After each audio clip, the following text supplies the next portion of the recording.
Parliamo di politica e cultura, corsi e ricorsi storici, quasi una previsione dell'attualità nazionale di queste settimane, quello che ci aveva lasciato nei suoi scritti l'ex parlamentare regionale Dino Grammatico.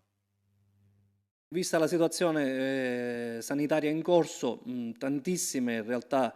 culturali stanno procedendo per non fermare le proprie iniziative attraverso appunto i social, quindi attraverso queste presentazioni anche online. Devo dire che negli ultimi mesi è capitato più volte di parteciparvi in taluni casi appunto come magari coprotagonista, però stavolta invece abbiamo presentato attraverso la regia di Naxos Legge e con la partecipazione dell'ISPE, quindi l'Istituto Siciliano di Studi Politici ed Economici, e ovviamente del Centro Studi Dino Grammatico, di cui mi onoro di esserne il presidente, quest'ultima pubblicazione che raccoglie ancora una volta parte degli scritti e degli interventi di Dino Grammatico che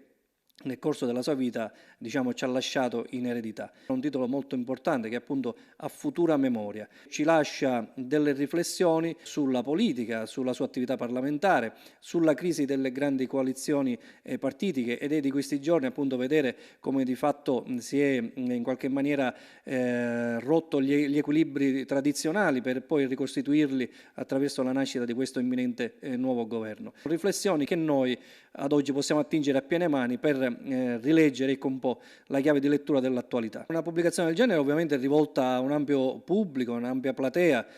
non solo di persone che magari lo hanno conosciuto, anzi forse l'aspetto più importante è proprio far leggere, far conoscere il pensiero di Dino Grammatico proprio a chi non l'ha conosciuto, quindi alle nuove generazioni. Per noi ovviamente è un riferimento importante perché ci ha lasciato veramente tanto, a partire dal suo impegno antimafia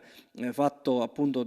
sia da uomo di governo che poi da parlamentare e poi alla fine da uomo di cultura. Sono pubblicazioni che non lasciano il tempo che trovano, piuttosto invece vanno a essere approfondite ovviamente, come dicevo, a tantissima gente, ma anche agli studiosi della politica. Nel volume esperienze appunto, come dicevo, di governo attraverso l'esperienza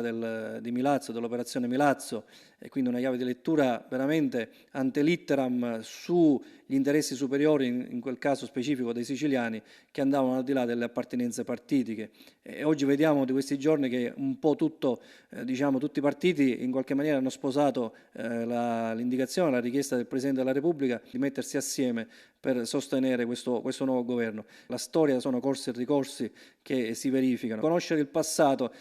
ci proietta sempre nel rileggere in maniera opportuna anche il futuro. E il futuro è fatto anche di queste esperienze imprevedibili, perché fino a qualche tempo addietro, qualche settimana fa, nessuno mai poteva pensare che partiti che si contestavano pubblicamente dalle platee, dalle tribune parlamentari, poi si sedessero negli stessi scranni del governo.